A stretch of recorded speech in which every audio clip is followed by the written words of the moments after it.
இப்போது புதிய அறிமுகம் ஆச்சி ஹோட்டல் சாம்பார் 50 கிராம் ரூபாய் 20 மட்டுமே.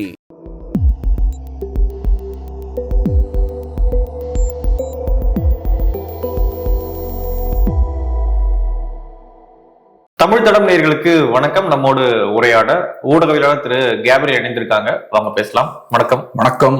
விஜய் அவர்கள் இன்று பிரச்சாரம் மேற்கொள்றாரு, அவருடைய பிரச்சாரத்தை நீ தொடங்குறாரு அப்படின்னு பரபரப்பா இருந்துச்சு. ஆனா இன்னைக்கு நடக்கல. ஸோ நிறைய விஷயங்கள் காரணமாக அது தள்ளி போடப்பட்டிருக்கு, அனுமதி மறுக்கப்பட்டிருக்கு. ஸோ எப்படி பாக்குறீங்க? விஜய் அவர்கள் வெளியே வர நினைச்சாலும் சூழல் விடமாட்டேங்குது, எப்படி பாக்குறீங்க? வெளியே வர நினைக்கிறது நல்லதுதான், பிரச்சாரம் பண்ணணும்னு நினைக்கிறதும் நல்லதுதான். ஆனா பிரச்சாரம் பண்ணுன்ற விருப்பம் உங்களுக்கு இருக்குன்னா அந்த பிரச்சாரத்தை ஒழுங்கா நடத்துறதுக்கான கட்டுமானமும் உங்களுக்கு இருக்கணும், ஒரு கட்சி கட்டமைப்பும் உங்களுக்கு இருக்கணும். அது இல்லாம வெளியே வர்றதுக்கு எனக்கு ஆசை மட்டும் இருக்குன்னா அது மட்டும் போதாது. விஜய்க்கு சிக்கல் அதுதான். பொதுக்கூட்டம் நடத்தணும், ரோட் ஷோ நடத்தணும், எல்லா விருப்பமும் இருக்கு. ஆனா அதை நடத்துறதுக்கான சக்தி, அதை ஒழுங்கா அசம்பாவிதம் எதுவும் நடக்காம ப்ராப்பரா ஒழுங்கா நடத்துறதுக்கான சக்தி உங்க கட்சிக்கு இருக்கான்னா இல்ல. அதுக்கு தேவையான ஒரு கட்சி அமைப்பு உங்களுக்கு இல்ல, ஒரு நிர்வாகம் உங்களுக்கு இல்ல. விஜய் அப்படின்ற ஒரு நடிகர் இருக்காரு, தலைவரா இன்னைக்கு டாப்ல இருக்காரு, அவருக்கு நிறைய ஃபேன்ஸ் இருக்காங்க. அந்த ரசிகர்களை ஒழுங்குபடுத்துறதுக்கு தேவையான கட்டமைப்பு உங்களுக்கு இருக்கான்னா இல்ல. ஆனா நான் வெளியே வரணும், ரோட் ஷோ பண்ணும், பிரச்சாரம் பண்ணும். யாரு பாதிப்புகளை யாரு ஃபேஸ் பண்றது? நீங்க வெளியே வரீங்கன்னா நாளைக்கு பெரம்பூர்ல ஏகப்பட்ட பிரச்சனை வருவாங்க. மக்கள் வேலைக்கு போக வேண்டாமா? அவங்களுக்கு இயல்பா ஒவ்வொரு நாளும் வெளியே போய் சம்பாதிக்க வேண்டிய தேவை இருக்கும், குடும்பத்தை பார்த்துக்க வேண்டிய தேவை இருக்கும். இதெல்லாம் அவங்க பண்ண வேண்டாமா? சோ அதனால விஜய் மாதிரியான ஒரு அரசியல் தலைவர், தாவேகா மாதிரியான ஒரு கட்சி இந்த மாதிரியான ஒரு நிகழ்வை நடத்தணும்னு விரும்பும் போது பெர்மிஷன் கொடுக்க முடியாது. இது சாதாரண பிரச்சனை இல்லை. நான் சொல்ற மாதிரி ஏதோ இயல்பு வாழ்க்கை பாதிக்கப்படுதுன்றதை தாண்டி 41 பேர் இறந்திருக்காங்க.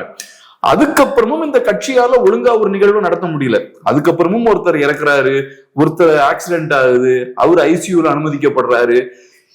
இந்த பெரிய சம்பவம் நடந்ததுக்கு அப்புறமும், நீங்க ரொம்ப கவனமா இருந்ததுக்கு அப்புறமும் உங்களால ஒழுங்கா ஒரு நிகழ்வை நடத்த முடியல. அசம்பாவிதங்கள் எதுவும் இல்லாம ப்ராப்பரா நடத்த முடியல. அப்ப எதை நம்பி உங்ககிட்ட பெர்மிஷன் கொடுக்கறது? நாளைக்கு பிரச்சாரம் பண்றீங்கன்னா டிராபிக் நிறைய பகுதிகளில் நீங்க பண்ணுவீங்க. நீங்க பண்ணும்போது ஏகப்பட்ட டிராபிக் இருக்கும். சோ இப்ப நீங்க ஒரு ஒழுங்கான ஒரு ஆர்கனைஸ்டான பார்ட்டி, டிசிப்ளின்டான தொண்டர்கள் இருக்காங்கன்னா ஒழுங்கா கரெக்டா வருவாங்க, கரெக்டா அசம்பிள் ஆவாங்க, செய்யற வேலையை செஞ்சுட்டு கரெக்டா போவாங்க. நீங்க அதுவும் கிடையாது.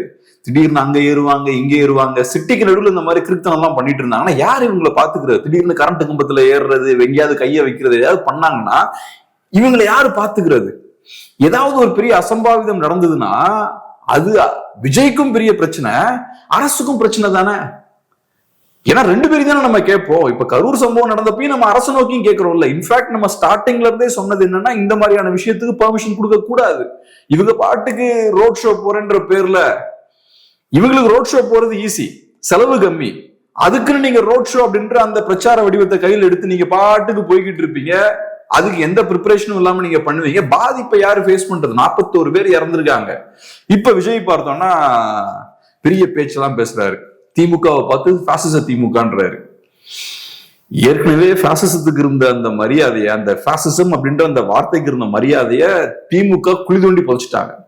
எலெக்ஷன்ல ஜெயிக்கிறதுக்கு பாசிசம்ன்ற வார்த்தை யூஸ் பண்ணாங்க. பாஜகவை பாசிஸ்ட் கட்சின்றாங்க. பாசிசத்துக்கு அர்த்தம் இவங்க யாருக்கும் தெரியாது. அந்த அர்த்தத்துக்கு இருந்த அந்த முக்கியத்துவத்தை கொஞ்சமும் புரிஞ்சுக்காம அடிச்சு அந்த வார்த்தையை காலி பண்ணிட்டாங்க. இப்ப புதுசா விஜய் வந்திருக்காரு. விஜய் திமுகவை பாசிச திமுகன்றார். ஒரு பாசிச போக்குல திமுக செயல்படுதுன்றாரு. திமுக காரங்களுக்கு தெரியாதுன்றது ஓகே, இவருக்கு பாசிசம்ன்ற அந்த வார்த்தையை திமுக இருந்து அவர் கத்திருப்பாரு. இப்ப இவரும் பார்த்தோம்னா சகட்டு மேனிக்கு அந்த வார்த்தையை யூஸ் பண்றாரு. பாசிசம்னா என்னன்னே தெரியாம ரொம்ப லூஸா அந்த வார்த்தைகளை யூஸ் பண்ணிட்டு இருக்காங்க. இவருக்கு பெர்மிஷன் கொடுக்கலன்னா இங்க பாசிச ஆட்சி நடக்குதான். பாசிசம்ன்றது அவ்வளவுதான். திமுக பொறுத்தளவுல பாஜக பாசிஸ்ட் கட்சி. இப்ப ரொம்ப மகிழ்ச்சியா இருக்காரோ? பரவாயில்ல, நம்ம வெளியே போறோம்னு நினைச்சாலும் அவங்க ஏதோ பண்ணி கெடுத்துடுறாங்க. இது ஆக்சுவலா திமுகவுக்கும் நல்லது, தாவேகாவுக்கும் நல்லது. வெளியே வராம இருக்கு 2 பேருக்கும் நல்லது. வெளியே ஏதாவது ஒரு பிரச்சனையை ஏற்படுத்தி ரெண்டாவது விஜய் வந்து பேசினாலும் போக போக அதுக்கு இருக்கக்கூடிய அந்த ரிசப்ஷன் இருக்கு பாருங்க, அந்த பேச்சுக்கள் ஏற்படுத்தக்கூடிய தாக்கமும் கம்மியாயிட்டு தான் இருக்கு. விஜயால புதுசா எதுவும் பண்ண முடியல, ஒரே விஷயத்த திரும்ப திரும்ப பண்ணிக்கிட்டே இருக்காரு. ரொம்ப அது ரிப்பீட்டேட்டிவா இருக்கு, ஒரு சலிப்பை ஏற்படுத்துது. விஜயோட பேச்சுக்களுக்கு பெரிய வேல்யூ ஒன்றும் இல்லை, அது பெரிய தாக்கத்தை ஏற்படுத்தல. கடந்த 6 மாதங்களா நம்ம அதை பார்த்துட்டு இருக்கோம். அப்படி இருக்கும்போது நாங்க பர்மிஷன் கேட்டோம், திமுக எங்களுக்கு அனுமதி கொடுக்கல, திமுக எங்களை பார்த்து பயந்துருச்சு, இப்படி வண்டியை ஓட்டுறது நல்லது. திமுக இவங்களுக்கு பதில் சொல்ல, இவங்க திமுக எதிர்த்து ஏதாவது பேச, ஒரு சண்டை நடக்கிற மாதிரி ஒரு பூச்சாண்டி காட்டிக்கிட்டே இருக்கிறது இந்த 2 பேருக்குமே நல்லது. அதுதான் பண்ண முயற்சி பண்றாங்க. அப்படி பண்ணும்போது இங்க சண்டை எங்க 2 பேருக்கு தான் நடக்குது. திமுகவுக்கு எங்களை பார்த்து நிஜமாவே பயம் இருக்கு, நாங்க தான் ஒரு பெரிய வளர்ந்து வரக்கூடிய புது அரசியல் சக்தி அப்படின்ற ஒரு இமேஜை ஏற்படுத்திக்கலாம். அது மட்டும் இல்லாம திமுகவுக்கும் பார்த்தோம்னா தேவையில்லாத பிரச்சனைகள் எதுவும் வராது. இவங்க எதையாவது அசம்பாவிதத்தை ஏற்படுத்தினாங்கன்னா திமுக அரசுக்கும் அது பிரச்சனை, அந்த மாதிரியான சுமையும் அவங்க சுமக்க வேண்டியது இல்லை. ஸோ அதனால இது 2 பேருக்குமே நல்லது. விஜயும் இப்ப வீட்டுல நிம்மதியா உட்காரலாம், அவர் அங்கதான் கம்ஃபர்டபுளா இருக்காரு. வீட்டுல உட்காந்துட்டு இந்த மாதிரியான வீரவசனங்கள் பேசிட்டு வண்டியை ஓட்டிடலாம். இப்போ என்ஜாய் பண்ணுவாங்க. எலெக்ஷன் நெருங்கிடுச்சு, இன்னும் 1 மாசம் இல்ல, கிட்டத்தட்ட ஒரு 25 நாள் தான் இருக்கு. சோ வீட்லயே இருந்தாரு அப்படின்னா எப்படி வாக்கு வாங்குறது, எப்படி சிஎம் தானே அவருடைய கனவு. எப்படி நான் என்ன ஆங்கிள் சொல்றேன்னா, அவர் வெளியே வந்து பிரச்சாரம் பண்ணுவதன் மூலமா அந்த கட்சி கிடைக்கிற லாபத்தை விட வீட்டுல உட்கார்ந்துகிட்டு திமுக எங்களை பார்த்து பயந்துருச்சுன்னு சொன்னா அதிக லாபம் கிடைக்கும்ன்றேன். அப்படியே சிஎம் ஆயிலான்றீங்க? சிஎம் ஆக முடியாது, லாபம் அதிகமா கிடைக்கும்ன்றேன். சிஎம் ஆகிற அளவுக்கு ஓட்டு கிடைக்குமான்னா அது நீங்க வெளியே போய் பிரச்சாரம் பண்ணாலும் கிடைக்காது, வீட்டுல இருந்து பிரச்சாரம் பண்ணாலும் கிடைக்காது, குட்டிக்கரணம் அடிச்சாலும் சிஎம் ஆகிற அளவுக்கு ஓட்டு கிடைக்காது, அது கணக்கிலே கிடையாது. ஆனா உங்களுக்கு வெளியே போய் பிரச்சாரம் பண்றதை விட அதுக்கு காரணம்னா உங்களுக்கு பிரச்சாரம் பண்ண தெரியல, நீங்க அரசியலுக்கான ஆள் இல்லை. அதனால நீங்க வெளியே போய் பிரச்சாரம் பண்ணும்போது உங்களுக்கு பெரிய மைலேஜ் எடுக்க முடியல. அதுல வீட்டுல இருந்து இந்த மாதிரியான அரசியல் பண்றது அதை விட பெட்டரா இருக்கு. இப்ப நீங்க சொல்றீங்கல்ல, திமுக எங்களை பார்த்து பயந்துருச்சுங்க, நாங்க வெளியே வந்தா பயங்கரமா மாஸ்க் கட்டிடுவோம், எங்களை ஒடுக்கணுன்றதுக்காக தான் திமுக அதெல்லாம் பண்றாங்க. சோ இது இன்னும் கொஞ்சம் கூட பெட்டரா எடுபடும். நீங்க வெளியே போய் அரசியல் பேசி மக்களை கன்வின்ஸ் பண்றதை விட இந்த மாதிரியான பூச்சாண்டி காட்டினீங்கன்னா எலெக்ஷனுக்கு முன்னாடி இன்னும் கொஞ்சம் கூட அது பெட்டரா எடுபடும். சிஎம் ஆகிறதெல்லாம் இங்க டார்கெட்டே கிடையாது. இப்ப அவரு என்ன கேட்டா சர்வே வேணா போதுன்ற இதுலதான் இருப்பாரு, தாக்கு பிடிச்ச வண்டியை ஓட்டிட்டா பிரச்சனை இல்லை அப்படின்னு. எலெக்ஷன் மட்டும் எப்படியாவது கடந்துடணும். ஆமா, ஒரு 2 எலெக்ஷன் ஓட்டு வாங்கின மாதிரி இந்த எலெக்ஷன்ல ஓரளவு ஓட் ஷேர் அப்ரூவ் பண்ணுவாரு, ஒரு 5-10% ஓட் ஷேர் வரைக்கும் அவர் நிரூபிப்பார் அப்படின்னு நம்புறேன். கம்மியாகிறதுக்கும் வாய்ப்பு இருக்கு, ஸ்லைட்டா மேபி அதிகமும் போகலாம். அதை நிரூபிச்சுட்டாருன்னா அடுத்த எலெக்ஷன்ல 29 அவருக்கு ஒரு வேல்யூ இருக்கும். ஸோ இவர் கையில கொஞ்சம் ஓட்டு வச்சிருக்காருன்னு ஒரு சின்ன வேல்யூ இருக்கும், அப்பயும் ஓரளவுக்கு ஓட்டலாம். அதுக்கப்புறம் இருக்க மாட்டார். கமலுக்கு நடந்த அதே விஷயம்தான், சீட்டே வேணான்னு ஓடிடுவார். சீட்டே வேணாடா எனக்கு. கமலுக்கும் இவருக்கும் உள்ள ஒரு டிஃபரன்ஸ் என்னன்னா, கமல் கொஞ்சம் கரெக்டா பண்ணாரு சில விஷயங்களை. கமலுக்கு விஜய் அளவுக்கு பெரிய ஃபேம் இல்ல, விஜய் அளவுக்கு பாப்புலரான ஸ்டார் இல்ல கமல். ஆனா கமல் செய்யற விஷயங்களை கொஞ்சம் கரெக்டா பண்ணாரு, இவரை விட பெட்டரா பண்ணாரு. கரெக்ட்னு சொல்றதை விட இவரை விட கொஞ்சம் பெட்டரா பண்ணாரு. அதனால நான் எப்படி பாக்குறேன்னா, இவரோட வீழ்ச்சியும் பாத்தீங்கன்னா கமலை விட மோசமா தான் இருக்கும். 21 அப்புறம் கமலோட வீழ்ச்சி பார்த்தோம்னா ரொம்ப டிராஸ்டிக்கா இருக்கு. நான் வீழ்ச்சின்னு சொல்றது சினிமா கெரியர்ல பர்சனலா கமலுக்கு நல்ல எழுச்சி தான், நல்ல நிறைய விஷயங்களை சாதிச்சிட்டாரு. ஆனா அந்த ஒரு அரசியல் பாயிண்ட் ஆஃப் வியூல இருந்து பார்க்கும்போது பெரிய ஒரு வீழ்ச்சி தான். இன்னைக்கு திமுக கிட்ட சரண்டர் ஆனதுக்கு அப்புறம் எலெக்ஷன்ல கூட கண்டெஸ்ட் பண்ண முடியல. இது எவ்வளவு பெரிய வீழ்ச்சி, இது எவ்வளவு பெரிய ஒரு அவமானம். இந்த இடத்துக்கு வந்து நிக்கிறார். பொலிட்டிக்கலா விஜயும் அதே விஷயத்த ஃபேஸ் பண்ணுவார். ஆனா இவங்களுக்கு அதை பத்தி கவலை கிடையாது. கமலுக்கும் தெரியும் அரசியல் ரீதியா நம்ம இவ்வளவுதான் போறோம், ஏன்னா நம்மளோட எண்ணமே அரசியல் கிடையாது, அப்புறம் நமக்கு எப்படி அரசியல்ல பெரிய வெற்றி கிடைக்கும். ஆனா அவங்களோட கணக்கு வேற, விஜய்க்கும் அதே மாதிரிதான், அவருக்கு வேற கணக்குகள் இருக்கும். சோ அரசியல் தோல்வி அவர் பெருசா எடுத்துக்க மாட்டாரு. ஏன்னா இந்த நடிகர்கள் என்ன சொன்னாலும் நம்ம கேட்கிறோமே, கமல் இப்ப ஒரு புது கதை சொல்றாரு, பாஜகவை வீழ்த்துறதுதான் ரொம்ப அவசியம், அதனால நாங்க இதை விட்டு கொடுக்குறோன்றதோட அவர் பேசிட்டு போயிட்டாரு, அதை நம்ம ஏத்துக்கிறோம். ரஜினி 25 வருஷமா அரசியல் அரசியல் அரசியல் பேசிட்டு கடைசியில அப்ப சொல்லுங்க நான் வரேன் அப்படின்ட்டு அவர் பாட்டு கிளம்பி போயிட்டாரு. அதையும் நம்ம ஒண்ணும் பெருசா கோச்சிக்கலையே. விஜயும் நாளைக்கு இந்த மாதிரி ஏதாவது புதுசா சொன்னா நம்ம கோச்சிக்க மாட்டோம். நாளைக்கு ஒரு படம் எடுத்தா நம்ம போய் பார்ப்போம், விசில் அடிப்போம், ஒரு நடிகரா நம்ம அவர் ஏத்துப்போம். அதனால அவங்களுக்கு தெரியும் தமிழ் மக்களுக்கு இந்த வீக்னஸ் உண்டுன்னு தெரியும், பெருசா மனசுல எதுவும் வச்சுக்க மாட்டாங்க, 2 நாள்ல மறந்துடுவாங்க அப்படின்னு தெரியும். அதனால தைரியமா விளையாடுறாங்க. ஓகே, இப்போ என்னதான் ஆப்ஷன் இருக்குன்னு நினைக்கிறேன் விஜய்க்கு? விஜய் வெளியே வர முடியாத ஒரு சூழல் இருக்கு, கேட்டா டிராபிக் ஆகும் அது இதுன்னு சொல்றாங்க, சிட்டிக்குள்ள பிரச்சாரம் பண்ண முடியாத ஒரு சூழல். சரி, என்னதான் பண்ணலாம் இப்போ? விஜய் கிட்ட இருக்கக்கூடிய ஆப்ஷன் என்ன, பிரச்சார ஆப்ஷன் என்ன? நாங்கெல்லாம் காலேஜ் படிக்கும் போது அப்பதான் இந்த இன்டர்நெட்லாம் கொஞ்சம் ஸ்லோவா வளர்ந்த காலம். அப்ப டைட்டானிக்கை டப்பிங் பண்ணி எடுத்திருப்பாங்க. கில்லி படம் ஸ்டைல்ல டைட்டானிக்கை டப்பிங் பண்ணிருப்பாங்க. டைட்டானிக்ல வர வில்லனை வந்து கில்லி படத்துல வில்லன் வருவான்ல, அவன் பேரு ஜாக் இல்லைங்க, வில்லன் ஒருத்தன் வருவாங்க டைட்டானிக்ல. அந்த டைட்டானிக் வில்லனா? ஓகே. அத கில்லி படத்து வில்லனோட கம்பேர் பண்ணிருப்பாங்க. கில்லி படத்துல முத்துப்பாண்டியா, முத்துப்பாண்டி அப்படின்னு டைட்டானிக் படம் ஓடும். ஆனா டப்பிங் பார்த்தோம்னா கில்லி கேரக்டர்ஸ் வச்சு ஓட்டிட்டு இருப்பாங்க. அப்புறம் ஜாக்குக்கு பேரு வேலு. அப்புறம் தனலட்சுமியா, அந்த கேட் வின்ஸ்லெட் பேரு தனலட்சுமி. கில்லி படம் மாதிரியே அதை டப்பிங் பண்ணி காமெடியா ஒரு சீரீஸ், ஒரு வீடியோ ரிலீஸ் பண்ணாங்க, பயங்கர வைரல். நான் சொல்றது 2005-06 இந்த காலகட்டத்தில் காலேஜ் பசங்களுக்கு எல்லாம் அப்ப தெரியும். அப்ப கடைசியில கப்பல் போய் முட்டியும், டைட்டானிக் இடிஞ்ச உடனே கேப்டன் இப்ப நம்ம என்ன பண்றது, ஒண்ணும் பண்ண முடியாது, நின்ன இடத்துல நீச்சல் அடிக்க வேண்டியதா அப்படிப்பாங்க. அந்த மாதிரி வந்து பெருசா ஆப்ஷன் எதுவும் இல்லை, நின்ன இடத்துல இருந்து நீச்சல் அடிக்க வேண்டியதுதான். அது உங்களுக்கு கம்ஃபர்டபுளாகவும் இருக்கும். விஜய்க்கு வெளியே போய் இதெல்லாம் ஃபேஸ் பண்ணி நிறைய பிரச்சனைகள் ஒவ்வொருத்தரையும் வருது. இப்ப பாருங்க, ஒழுங்கா பெர்மிஷன் கூட உங்களுக்கு சரியா வாங்க தரல. அதெல்லாம் காட்டக்கூடிய விஷயம் என்னன்னா, உங்களுக்கு அனுபவம் இல்ல, உங்களுக்கு கட்சி கட்டமைப்பு இல்ல, அரசியலை கையாளுவதற்கான எந்த செட்டப்புமே உங்ககிட்ட இல்ல. உங்ககிட்ட கொஞ்சம் பேச்சாளர்கள் இருக்காங்க, கொஞ்சம் ரசிகர்கள் இருக்காங்க, தலைவர் நீங்க சொல்லிக்கிறீங்க. இது கட்சி கிடையாது. கட்சின்றது உங்களுக்கு ஒரு போராட்டத்தை நடத்த தெரியணும், மக்கள் பிரச்சனையை ஃபேஸ் பண்ண தெரியணும், மக்களோட கனெக்டடா இருக்கணும். இப்ப திமுகன்ற கட்சி எடுத்துக்கிட்டீங்கன்னா, அவங்க ஒரு தவறு கிரவுண்ட்ல பண்றாங்கன்னா மேல பிரச்சனையா அது வந்து சேர்ந்துரும். இப்ப ஒரு குறிப்பிட்ட ஒரு சாதியினருக்கு ஏதோ ஒரு டேமேஜ் ஏற்படுதுன்னு வச்சுப்போம், நீங்க செய்யற விஷயம் அதோட வெளிப்பாடு நீங்க ஃபேஸ் பண்ணுவீங்க. அப்ப டக்குன்னு அதை சரி பண்ணுவாங்க. சோ அது காரணம் என்னன்னா, அவங்களுக்கும் அந்த குரூப்புக்கும் ஒரு கனெக்ஷன் இருக்கும், எல்லாரோடையும் இப்படி ஒரு கனெக்ஷன் இருக்கும். சோ இன்னைக்கு சவுத்துல ஒரு சின்ன ஒரு வாய்ப்பு இருக்குன்னு தெரிஞ்சா அடுத்தது ஓபிஎஸ் உள்ள கொண்டு வந்து இறக்குறாங்க. சோ அவங்களுக்கு அந்த விஷயங்களை ஃபீல் பண்ண முடியும். அது ஒரு ஆக்டோபஸ் மாதிரி அந்த பார்ட்டி. இது அதிமுகவும் அப்படிதான், எல்லா இடத்துலயும் அவங்களோட கைகள் இருக்கும். சோ ஒரு இடத்துல நம்மளோட அதிகாரத்தை விரிவுபடுத்துறதுக்கான வாய்ப்பு இருக்குன்னா அங்க சில வேலைகள் பண்ணுவாங்க, சில இடத்துல அவங்க சிக்கல் இருக்குன்னா டக்குன்னு சரி பண்ணுவாங்க. இந்த கட்சிக்கு அதெல்லாம் எதுவுமே இல்லை, மக்களோட எந்த விதத்துலயும் கனெக்டே ஆகல.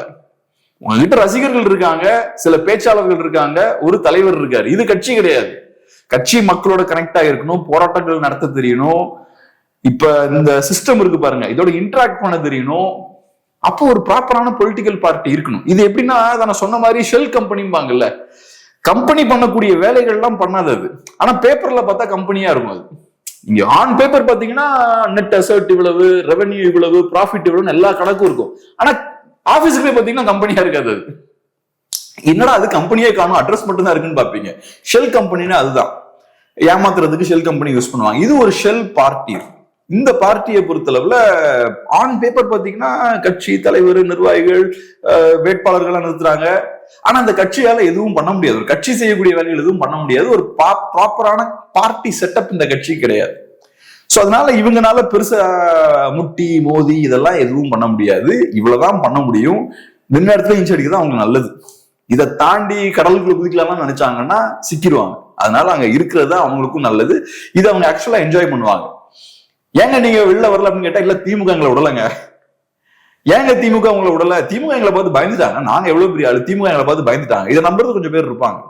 அவ்வளவு போதும். அவங்களுக்கு ஒன்னும் சிஎம் ஆகணும் அதெல்லாம் ஒன்னும் எண்ணம் கிடையாது.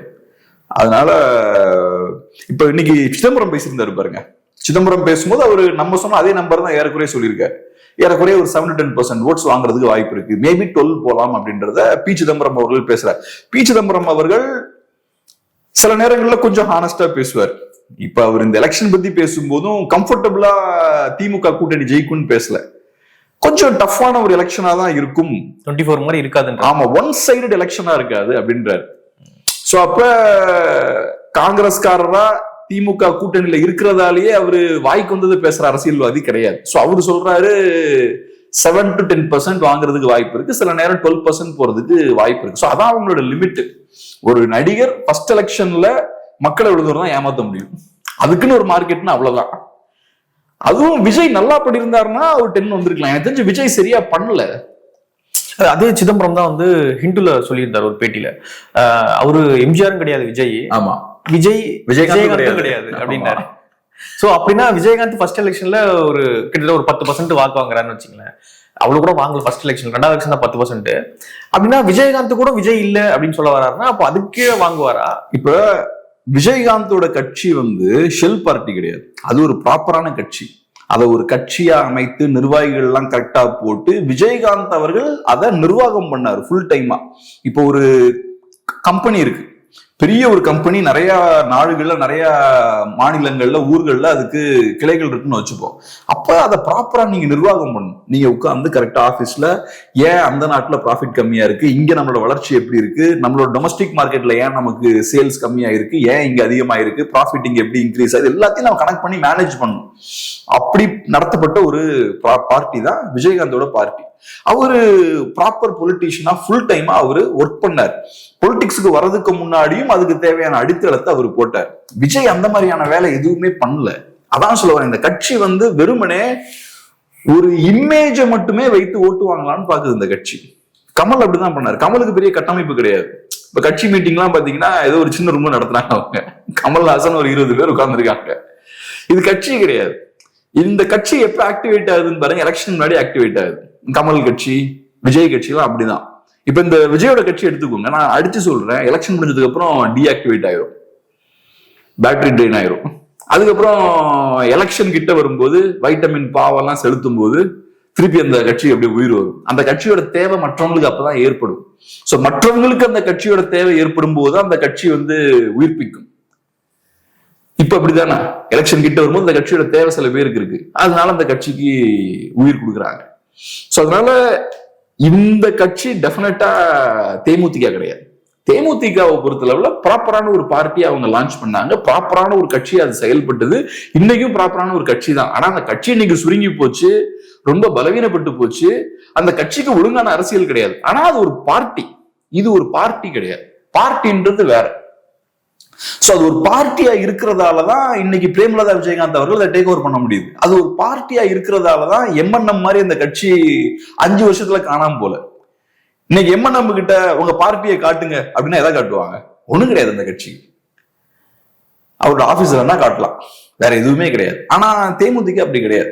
இவ்வளவு நாளா அவங்க தாக்கு பிடிச்சிருக்காங்க. சோ இதுதான் ஒரு பார்ட்டிக்கும் ஒரு இண்டிவிஜுவலுக்கும் ஒரு டிஃபரன்ஸ். இவங்க ஒரு பார்ட்டியாவே கிடையாது. விஜய் அப்படிதான். நாளைக்கு டக்கு டக்குன்னு இந்த பார்ட்டியை இல்லாம அவங்க பாட்டு அடுத்த ஸ்டேஜுக்கு தாண்டி போயிட்டே இருக்கலாம். கமல் விட்டு போனார் பாருங்க, அந்த மாதிரி போயிட்டே இருக்கலாம். சோ அதனால இவ்வளவுதான் முடியும் இந்த கட்சியை வச்சு பண்றதுக்கு. பண்றாங்க. இந்த எலெக்ஷன்ல சில பேருக்கு அவங்களோட தேவை இருக்கு.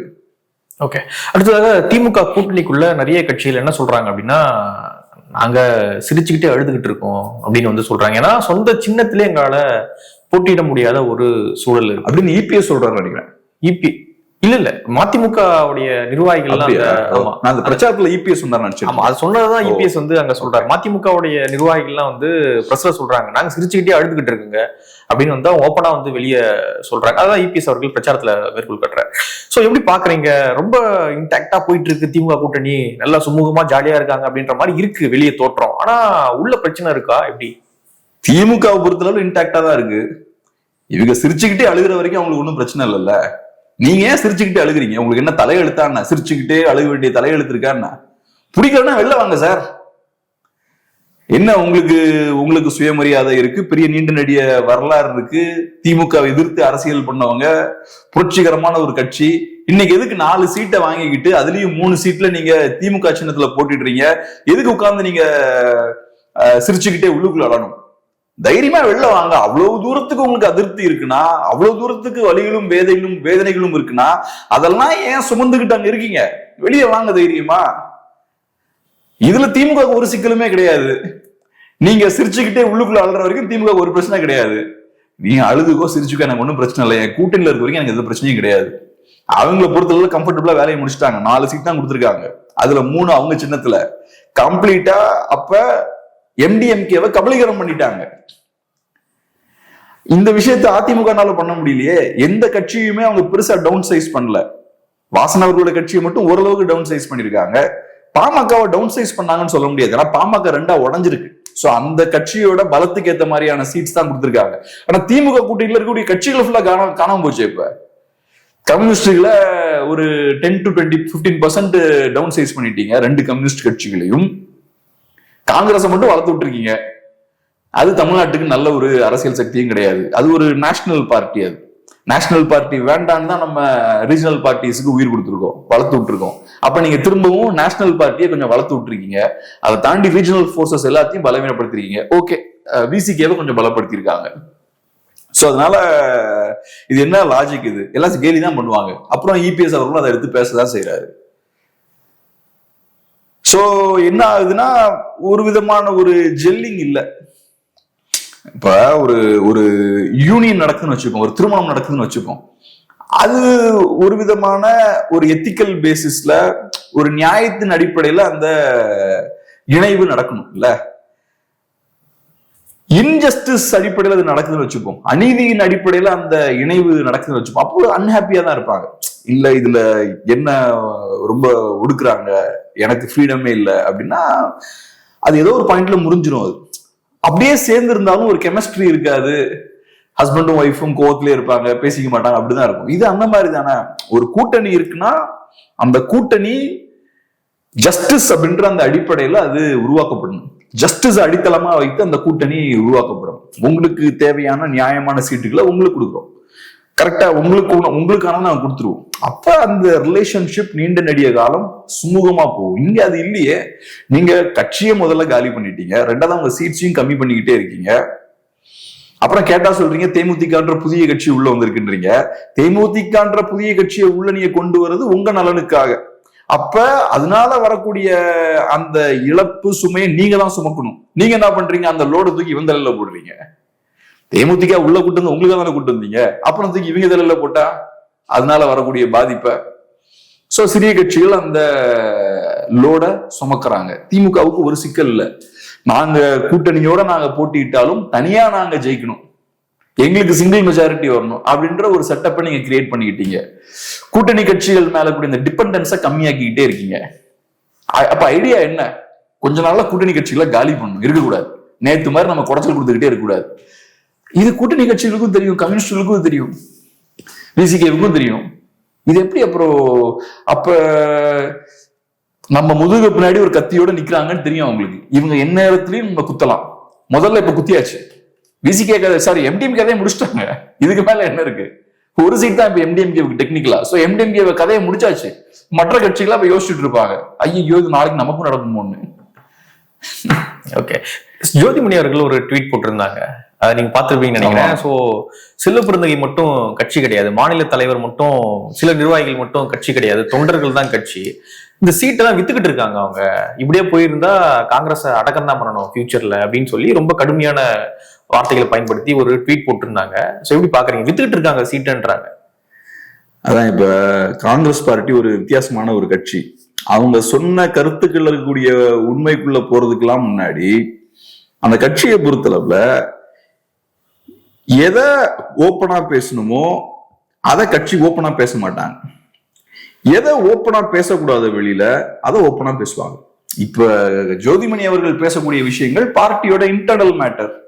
சீட் ஷேரிங்ல பிரச்சனை அதானே, யார் யாருக்கு என்னென்ன தொகுதி கொடுக்கணுன்றதுல பிரச்சனை. அது கட்சியோட உட்கட்சி விவகாரம். அதை நீங்க தலைமையோட டீல் பண்ணணும், லோக்கல் லீடர்ஷிப்போட டீல் பண்ணணும். சரி வரலன்னா மேல பார்ட்டி ஹைகமாண்ட்ல டீல் பண்ணணும். இதானே.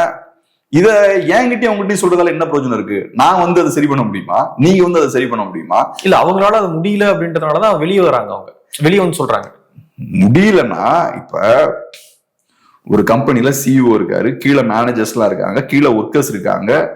எனக்கு பிரச்சனைனா நான் ஃபர்ஸ்ட் மேனேஜர்கிட்ட போவேன், அதுக்கு மேல இருக்கிட்ட போவேன், அதுக்கப்புறம் நான் சிஇஓ கிட்ட போவேன். சிஇஓ கிட்டையும் போய் எனக்கு வேலை நடக்கலன்னா கட்சிக்கு அந்த கம்பெனி விட்டு வெளியே போவேன். கட்சிக்கும் அப்படிதானே. ஃபர்ஸ்ட் எனக்கு பிரச்சனை இருக்கு, நான் மாநில தலைமையிட்ட அந்த மேட்டரை கொண்டு போறேன், மாநில தலைமை சரியில்லை, ரைட்டு. அப்ப நான் அடுத்தது என்ன பண்ணும், நேஷனல் லீடர்ஷிப்ல அதை நான் கொண்டு போகணும்.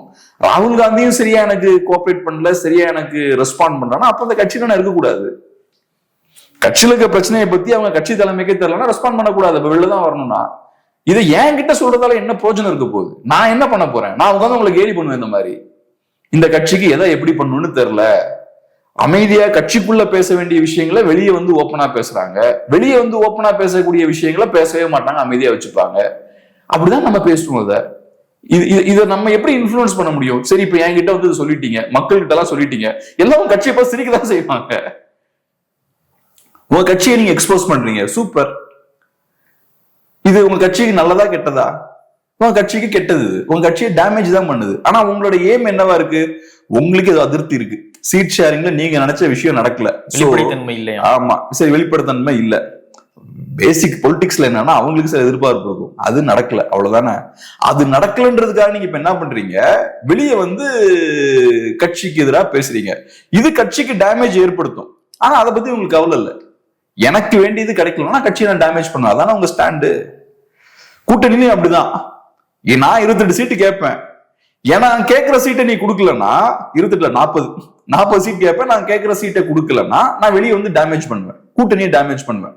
கூட்டணிலையும் நீங்க இப்படிதான் நடந்துப்பீங்க, கட்சிக்குள்ளேயும் நீங்க இப்படிதான் நடந்துப்பீங்க. டிசிப்ளின் அப்படின்ற அந்த வார்த்தைக்கான அர்த்தமே தெரியாது. பார்ட்டி டிசிப்ளின் ஒண்ணு இருக்கு. விஜயகாந்த் சொல்லுவார்ல, மன்னிப்புன்ற வார்த்தையை அழிச்சிட்டேன் அப்படின்னு. அது போல காங்கிரஸ் வந்து டிசிப்ளின்ற வார்த்தையை அழிச்சாங்க. ஒரு கட்சிக்குள்ள நம்ம வந்து உட்கார்றோம்னா எப்படி நம்ம செயல்படணும் அப்படின்றதுக்கு பார்ட்டி டிசிப்ளின் ஒண்ணு இருக்கு. இப்ப நான் மாப்போசி அவர்களோட புத்தகம் படிச்சுட்டு இருக்கேன், எனது போராட்டம் நினைக்கிறேன், இல்ல டைட்டில் எனது போராட்டம். அதுல அவரு காங்கிரஸ் தலைமை ஒரு விஷயம் சொன்னா அதை கீழே கரெக்டா இம்ப்ளிமெண்ட் பண்ணணும். அதிருப்தி இருந்தாலும் நீங்க அதை மீறிலாம் செயல்பட முடியாது. அவர் பார்ட்டி டிசிப்ளின் பத்தி பேசல, பட் அவரோட செயல்பாடுகளை வச்சு பார்க்கும்போது காந்தி ஒண்ணு சொன்னா இங்க செய்யணும். ஆனா இன்னைக்கு இருக்கிற காங்கிரஸ் எப்படி இருக்கு, இவங்களுக்கு காந்தியே சொன்னாலும் இப்ப செய்ய மாட்டாங்க போல. காந்தியாவது யாரு வந்தாலும் சொல்ல முடியாது, நேருவாவது இப்ப சொல்றது காந்தி தானே சொல்லிட்டு இருக்காரு. அந்த காந்தி ராகுல் காந்தி தானே சொல்றாரு. சோ அதனால இப்படியாப்பட்ட ஒரு சூழல்ல இவங்க இருக்காங்க. சோ இன்னைக்கு ஜோதிமணி அவர்களுக்கு பிரச்சனை. ஏன் இன்னைக்கு மட்டும்தான் சீட்டுகள்லாம் விற்கப்படுதா? முந்தா நேரத்துல விற்கப்படலையா? இதுக்கு முன்னாடி எல்லாம் என்ன பண்ணாங்க? உங்களுக்கு எம்பி சீட்டு கொடுக்கும்போது விற்கப்பட்டுச்சா, வாங்கப்பட்டுச்சா? என்ன காங்கிரஸ் பார்ட்டி இதுக்கு முன்னாடி எப்படி இருந்துதான்? தமிழ்நாடு ஃபுல்லாவே வித்துட்டு தான் இருக்காங்க சீட்டை. இப்ப மட்டும் என்ன திடீர்னு அப்படியே புதுசா பெரிய புரிதல் வந்துச்சு. சோ நீங்க விரும்புற மாதிரி விற்கப்படல இல்ல, அவ்வளவு. அதுதான் உங்களுக்கு சிக்கல். சோ இந்த சிக்கல் திமுகலையும் நிறைய பேருக்கு இருக்கும். ஆனா திமுகல இந்த சிக்கல் சில பேருக்கு இருந்தாலும், சீட்டுகள் விற்கப்பட்டாலும் அவங்களுக்கு பார்ட்டி டிசிப்ளின் இருக்கும். வெளியே வந்து அதை பேச மாட்டாங்க. குறைந்தபட்சம் பார்ட்டி டிசிப்ளின் இல்லைன்னா கூட பயம் இருக்கும். வெளியே வந்து பேசினா நம்மள கட்சி விட்டு தூக்கிடுவாங்கன்ற பயம் இருக்கும். இங்க கட்சி தலைமை மேலையும் இவங்களுக்கு பெரிய நம்பிக்கை கிடையாது, மரியாதை கிடையாது. இப்படி பேசினாலே கட்சி தலைமை மேல நம்பிக்கை இல்லை, மரியாதை இல்லைன்னு அர்த்தம். நீங்க ஏன் கிட்ட வரவே கூடாது இல்ல, நீங்க எடுத்தோன்னே அங்க எல்லாம் போகணும். அப்ப அங்க போறதும் வேஸ்ட், அவரும் ஒண்ணு கேட்க மாட்டாரு. ரைட், அப்ப இவனு கிட்ட போய் பேசுவோம். சோ இவங்க கிட்ட இருக்கக்கூடிய ஒரே லெவரேஜ் என்ன? எனக்கு பிடிக்காத விஷயம் நடந்ததுன்னா நான் கட்சிக்கு எதிராக திரும்பிடுவேன், கட்சியை பலவீனப்படுத்துவேன். இப்படி வரிசையா ஒரு 30-40 வருஷம் பண்ணும்போது என்ன ஆகுது? கட்சி கழுது தெரிஞ்சு கட்டருமான கதை தான். இன்னைக்கு கட்சி வீக்கா இருக்கு. ஒவ்வொருத்தரும் இப்படிதானே, என் நலனுக்காக தான் நான் செயல்படுவேன், என் நலனுக்கு ஏத்த மாதிரி காரியங்கள் நடக்கலன்னா கட்சிக்கு எதிராக நான் செயல்பட்டுருவேன். ஒரு கட்சி எப்படி இருக்கக்கூடாது அப்படின்றதுக்கு காங்கிரஸ் பார்ட்டி ஒரு நல்ல எக்ஸாம்பிள். காங்கிரஸ் பார்ட்டி கொள்கை அதெல்லாம் ஓரமா வச்சுக்கலாம், ஆனா ஒரு கட்சி எப்படி இயங்கணும்னு இருக்கு. அதுக்கு நேர் எதிரான வகையில காங்கிரஸ் பார்ட்டி செயல்படுது. ஒரு பேசிக் டிசிப்ளினே இல்லாத ஒரு கட்சி. சோ நாளைக்கு நம்ம யங்ஸ்டர்ஸ் தான் சேர்ந்து ஒரு புதுசா ஒரு கட்சி ஆரம்பிக்கணும்னு நினைச்சாங்கன்னா இதை மைண்ட்ல வச்சுக்கணும். இந்த மாதிரி இருக்கக்கூடாது. இந்த மாதிரியான விஷயங்கள் லைட்டா தென்பட்டாலும் அதை முளையிலே கிள்ளி எறியணும். அது இன்டிசிப்ளின்டா ஒருத்தர் ஒரு கட்சியில செயல்படுறாருன்னா அடிச்சு தூக்கி போடணும். சோ புதுசா நம்ம ஒரு கட்சி ஆரம்பிக்கிறோம்னா இந்த புரிதல் இருக்கணும். யங்ஸ்டர்ஸ்க்கு இது ஒரு பாடம். இந்த கட்சியை பார்த்து கத்துக்கணும். டிசிப்ளின் இருக்கும்போது அந்த காலத்துல இந்த கட்சி எப்படி இருந்தது, டிசிப்ளின் இல்லாத போது இந்த கட்சி எப்படி இருக்கு. இந்த கட்சியோட பேசிக் டிஎன்ஏவே வெறும் அதிகாரத்தை எப்படி சுரண்டி எடுக்கணும்ன்றதுதான், வேற எதுவுமே கிடையாது. ஓகே, அப்படியே ஆப்போசிட்டான பார்ட்டி வந்து பிஜேபி. ரொம்ப டிசிப்ளினா இருக்கக்கூடிய, அவங்களுக்கு சித்தாந்தம் மீது நமக்கு மாறுபாடுகள் இருக்கு, ஆனா டிசிப்ளினான கட்சி. என்ன சொல்றாங்களோ அதை அப்படியே கடைபிடிக்கக்கூடிய பெட்டர் டிசிப்ளின் பார்ட்டி தான் பிஜேபி.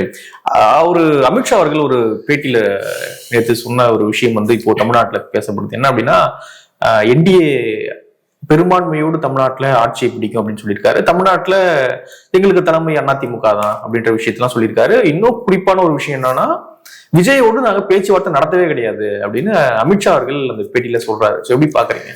இன்ட்ரெஸ்டிங்கான ஒரு பேட்டி. ஒண்ணு, அவர் ரொம்ப ஓப்பனா பேசுறாரு. பாஜகவை பொறுத்தளவுல தமிழ்நாட்டுல அந்த அளவுக்கு அவங்க பலம் பெறல. சோ தனியா அங்க நல்லா போக முடியாது. அதிமுக எங்களுக்கு தேவை, அதிமுக என்னோட முக்கியமான பார்ட்னர். ஒரு தனியா ஒரு கட்சியா நாங்க பெருசா பலம் பெற்ற ஒரு கட்சியா இல்லைன்றத அவரு ஏத்துக்கிறார். எக்ஸாக்டா என்ன வார்த்தை யூஸ் பண்ணாருன்றதை விட இதுதான் பொருள். பாஜக தனித்து ஒரு பெரிய பவர்ஃபுல்லான ஒரு பார்ட்டியா தமிழ்நாட்டுல இல்ல ஆர்கனைசேஷனலா அப்படின்றத அவரு ஏத்துக்கிறாரு. சோ பாஜக ஒரு ஸ்ட்ராட்டஜி கையில் எடுக்கிறாங்க 24. நம்மளோட ஸ்ட்ரென்த் என்னன்றதை செக் பண்ணிடலாம், தனியா நம்ம கட்சியை கட்டமைக்க முயற்சி பண்ணலாம்னு முயற்சி பண்றாங்க. அது பெருசா அவன் எதிர்பார்த்த மாதிரியான ரிசல்ட் கொடுக்கல. 10% வருது, ஆனா அவங்க எதிர்பார்த்த ரிசல்ட் கொடுக்கல. அதுக்கப்புறம் ஸ்ட்ராட்டஜி டக்குன்னு மாத்திடுறாங்க. அதிமுக சைடு அவங்க வந்துடுறாங்க. ஓரளவுக்கு இல்ல, இங்க நம்ம சொல்ற நரேட்டிவ் இருக்குல்ல, பாஜகவோட கண்ட்ரோலுக்கு கீழே அதிமுக இருக்காங்கன்னு, அது உண்மை இல்லைன்றதை நம்ம பார்க்க முடியுது. பார்க்கும்போது பாஜக பெருசா எந்த பிரச்சனையும் இது வரைக்கும் கொடுக்கல. பிளஸ் அதிமுகவோட அந்த தேவையை அங்கீகரிக்கிறாங்க. அதிமுக டாமினன்டான பார்ட்னர்ன்றதையும் ஏத்துக்கிறாங்க. ஏன்னா நாங்க தமிழ்நாட்டுல வீக்கா இருக்கோன்றதை அக்செப்ட் பண்றதே எங்களுக்கு அதிமுக தேவைன்றத நிரூபிக்கக்கூடிய ஒரு விஷயமா தானே இருக்கு. சோ அந்த வகையில அதிமுகவோட லீடர்ஷிப்பை தமிழ்நாட்டுல பாஜக ஏத்துக்கிறாங்க அப்படின்றத நான் பார்க்கிறேன். எடப்பாடியோடு எந்த பிரச்சனையும் இல்ல, எந்த பிரச்சனையும் இல்ல. இருந்தாலும் அட்லீஸ்ட் வெளியில வெடிக்கல. உள்ளுக்குள்ள என்ன அதுதான் நமக்கு தேவை. வெளியில எதுவும் வெடிக்கலையா அப்படி? ஆமா. சோ ஒரு வெளியில அந்த இதை மெயின்டைன் பண்ணிக்கிறாங்க. ஆனா விஜயை பொறுத்தளவுல அதை நான் நம்பல. பேச அப்படின்ற ஸ்டேட்மெண்ட் நம்பல. மேபி பேசிருக்கலாம், பேசாம இருக்கலாம், அவரு தான் சொல்லணும். பட் நான் என்ன சொல்றேன், சொல்றாரு பேசலன்னு. அவங்களுக்கு விஜயோட தேவை இருந்ததுன்ற இடத்துல நான் சொல்றேன். அவங்களுக்கு விஜய் வந்தா நல்லதுன்ற எண்ணமும் இருந்தது, விஜய் கண்டிப்பா வரணுன்ற எதிர்பார்ப்பும் அவங்களுக்கு இருந்தது. நம்ம பப்ளிக்ல இருக்கக்கூடிய விஷயங்களை வச்சே பேசுவோம். பாஜக தலைவர்களே அதை பேசினாங்களே, விஜயோடு நாங்க பேச்சுவார், விஜய் மேபி எங்களோடு வந்தா எங்க தொண்டர்களே அதை விரும்ப மாட்டாங்க.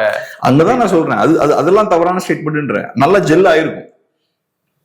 டிவிகே அதிமுக கூட்டணியில இருந்து சேர்ந்திருந்தாங்கன்னா அதிமுக கூட்டணிக்கு பெரிய ஒரு பலம். அது டிவிகே தனியா போய் நிக்கிறது அதிமுகவுக்கு பெரிய பின்னடைவு தான். அதுல எந்த மாற்று கருத்தும் கிடையாது. டிவிகே பேசுற அரசியல் எக்ஸாக்டா அதிமுக பேசுற அரசியல்னா, இப்ப நெக்ஸ்ட் 20 days அதிமுக தலைவர் கேம்பெயின் பண்ண போறாருல்ல, அதுல யார் அட்டாக் பண்ண போறாரு? ஸ்டாலினையும் அதிமுகவையும் அட்டாக் பண்ண, திமுகவையும் அட்டாக் பண்ண போறாரு. அதே விஷயத்த விஜயும் பண்ண போறாரு. அப்ப அதிமுகவோட அதே அரசியல் தானே இவரும் பேசுறாரு. அப்ப அதிமுக குறிவிக்கக்கூடிய அதே ஓட்ஸ் தான் இவரும் குறிவிக்கிறாரு. சோ 2 பேரும் ஒரே அரசியல் பேசுறாங்கன்னா 2 பேரும் ஒரே கூட்டணியில தான் இருக்கணும் ஐடியலா. சோ அதனாலதான் பாஜகவும் அதிமுகவும் விஜய்க்கு அவ்வளவு சப்போர்ட் பண்ணாங்க. இந்த 2 கட்சிகளும் சேர்ந்தா கரூர் இஷ்யூல சப்போர்ட் பண்ணாங்க. சோ எதுக்காக சப்போர்ட் பண்ணீங்க நீங்க? விஜய் பக்கம் நியாயம் இருக்கு அப்படின்றதுக்காகவா? கொடி பறக்குதுன்னாங்களே, கொடி பறக்குதுன்னாங்க.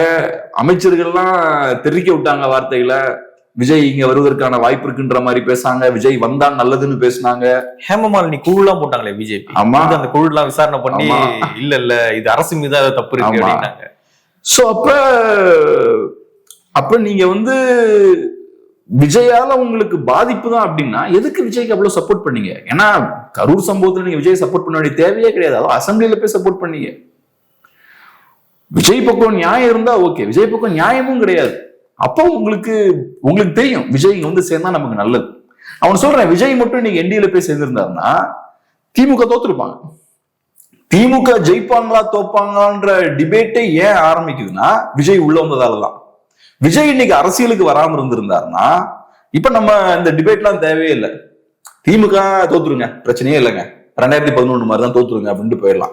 இப்ப விஜய் உள்ள வராரு, ஓட்ட உடைக்கிறாருன்றனாலதான் நிறைய கன்ஃபியூஷன்ஸ் இருக்கு. யார் ஓட்ட உடைப்பாரு, எப்படி உடைப்பாரு, இந்த பேச்சுக்கள் எல்லாம் போய்கிட்டு இருக்கு. அதனாலதான் அதிமுகவும் எப்படியாவது உள்ள கொண்டு வந்துடலாம்னு ஆசைப்பட்டாங்க. இப்ப கொண்டு வர முடியல, விஜய உள்ள வரவே மாட்டார் அப்படின்றது கன்ஃபார்ம் ஆயாச்சு. சோ இப்ப நேச்சுரலா இதுதான் பண்ணும். எங்களுக்கு ஒன்னும் விஜய் தேவையில்லைங்க அப்படின்னா பேசி ஆகணும். ஒரு பொலிட்டிக்கல் பார்ட்டியா ஆமாங்க விஜய் வெளில போனது எங்களுக்கு ஒரு பெரிய பிரச்சனை தாங்க அப்படின்னு பேசினா அது அவங்களை வீக்கா காட்டும். இன்ஃபேக்ட் அவங்க இவ்வளவு செஞ்சதே அவங்களை வீக்கா தான் காட்டுது. அவங்க டே 1லயே விஜயை தூக்கி போட்டுருந்துருக்கணும். கரூர் சம்பவத்துல எல்லாம் விஜயை சப்போர்ட் பண்ணிடக்கூடாது, டஃபா டீல் பண்ணிருக்கணும். ஏன்னா விஜய் உங்க எதிரி. அப்ப முடிஞ்ச அளவுக்கு விஜய்க்கு டேமேஜ் ஏற்படுத்தி விஜயை காலி பண்ணிருக்கணும் நீங்க அந்த இஷ்யூல எல்லாம். அப்ப உங்க எதிரி பலவீனப்பட்டிருப்பாரு. அந்த வாய்ப்பெல்லாம் நீங்க விட்டுட்டீங்க. அதுக்கப்புறமும் விஜய் வருவாரு, கொடி பறக்குதுலாம் பேசிட்டு இருந்தீங்க. சோ நீங்க நிறைய தவறுகள் பண்ணிட்டு இப்போ ஓரளவுக்கு ஸ்ட்ராங்கான ஒரு இமேஜை மெயின்டைன் பண்றீங்க. விஜய் எல்லாம் எங்களுக்கு தேவையில்லைங்க, அவரெல்லாம் ஒரு ஆள், நாங்க வீட்டுல பேச்சுவார்த்தை நடத்தலங்கன்ற மாதிரி மெயின்டைன் பண்றீங்க. இதை ஃபர்ஸ்ட் டேவே பண்ணிருக்கணும். பட் ஓகே, இப்ப அதெல்லாம் பண்ணி ஆகணும், அதை அவங்க பண்றாங்க. ஆனா விஜய் எங்களுக்கு தேவையில்லை, விஜயால எங்களுக்கு ஒரு லாபமும் கிடையாது, எங்க ஓட்ஸோட ஜெல் ஆகாதுன்னா சொல்றது இருக்குல்ல, அது கிடையாது. ஏன்னா ரெண்டுமே ஆன்டி டிஎம்கே ஓட்ஸ் தானே. இவர் குறி வைக்கிறது ஆன்டி டிஎம்கே ஓட்ஸ் தான், அதிமுக பாஜக குறி வைக்கிறது ஆன்டி டிஎம்கே ஓட்ஸ் தான். அப்ப 2 ஓட்ஸும் நல்லா நல்ல கெமிஸ்ட்ரி இருக்கக்கூடிய ஓட்ஸ் தான், ரெண்டும் கரெக்டா மிங்கிள் ஆகும். என்டிகே வந்தாலும் நல்லா மிங்கிள் ஆகும். ஆனா என்ன, என்டிகே காலி ஆயிரும். ஆனா என்டிகே வைக்கிறது நல்லதான், என்டிகே உள்ள வந்தா. சோ அங்க வந்து ஒரு அது பின்னடைவு தான் கண்டிப்பா. என்டிஏவுக்கு அது பின்னடைவு தான். ஆனா இப்ப அந்த ஒரு ஸ்ட்ராங்கான ஒரு நிலைப்பாடு இப்ப எடுக்கிறாங்க, அது கரெக்டான ஒரு விஷயம். வரலன்னு ஸ்ட்ராங்கான நிலைப்பாடு, வரலன்றது கன்ஃபார்ம் ஆனதுக்கு அப்புறம் ஒரு ஸ்ட்ராங்கான நிலைப்பாடு எடுக்கிறாங்க. இதை டே ஒன்லயே எடுத்துருக்கணும். ஏன்னா நான் தான் சொன்னேனே, விஜய் வரமாட்டார். விஜய் கட்சி ஆரம்பிச்சதுல இருந்தே திமுகவுக்கு டேமேஜ் ஏற்படுத்துறதை விட அதிமுகவுக்கு தான் அவர் டேமேஜ் ஏற்படுத்திட்டு இருக்காரு. இது கோஇன்சிடென்ஸ் கிடையாது, இது எதர்ச்சியா நடக்கிற விஷயம் கிடையாது, இது பிளான்டா நடக்கக்கூடிய விஷயம். சோ அப்படி இருக்கும்போது எலெக்ஷன் கிட்ட வரும்போது ஏதோ ஒரு வகையில விஜய் உங்ககிட்ட வந்து சேர்ந்துருவார்னா அப்படி சேர மாட்டார். ஒவ்வொரு பொருளுக்கு ஒரு டிசைன் இருக்கும், அதுபடிதான் அது நடக்கும். இப்போ என்டிஏ பெரும்பான்மையோடு தமிழ்நாட்டுல ஆட்சி அமைக்கும் அப்படின்றாரு அமித்ஷா. என்டிஏனா என்ன சொல்ல வர்றாரு தெரியல, அது கொஞ்சம் கன்ஃபியூசிங்கா தான் இருக்கு.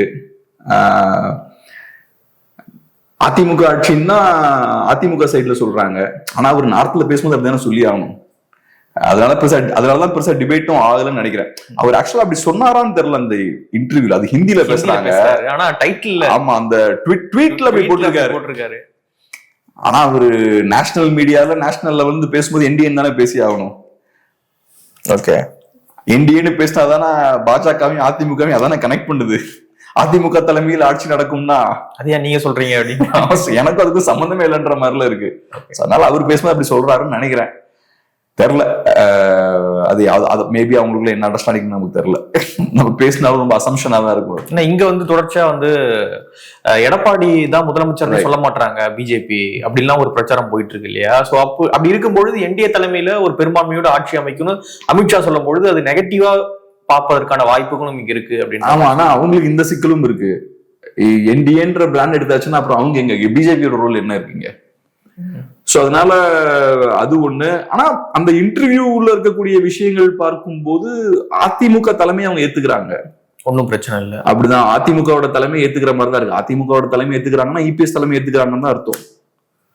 ஓகே, சோ அந்த இடத்துல பிரச்சனை இருக்கிற மாதிரி தெரியல. சோ எனக்கு என்னன்னா இந்த எலெக்ஷன் முடிகிற வரைக்கும் எதுவும் பிரச்சனை கொடுக்குற மாதிரி எனக்கு தெரியல. பிரச்சனை கொடுக்கறதா இருந்தா சீட் ஷேரிங்ல தான் கொடுத்துருக்கணும். சீட் ஷேரிங்ல ஒன்னும் பெருசா பிரச்சனை கொடுக்கல. அது போக பாஜக நிறைய டெலிவர் பண்றாங்க. பாஜக கூட்டணி கட்சிகள் எல்லாம் உள்ள கூட்டு வந்திருக்காங்க. இன்னைக்கும் பார்த்தோன்னா நிறைய கட்சிகள் அவங்களோட சின்னத்துல தான் போட்டிடுறாங்க. சோ அதனால பாஜக ஸ்லோவா வளர்றாங்க. அதை தாண்டி அதிமுகவுக்கு நிறைய கான்ட்ரிபியூட் பண்ணிருக்காங்க. பாஜகவால அதிமுகவுக்கு ஏற்பட்ட பாதிப்புனா மைனாரிட்டி ஓட்ஸ் பெர்மனண்டா வெளில போயாச்சு. பெர்மனன்ட்னா இப்போ ஒரு பார்க்கும்போது பெர்மனன்ட் மாதிரி தெரியுது, ஒரு டேமேஜ் ஏற்படுத்திருக்காங்க.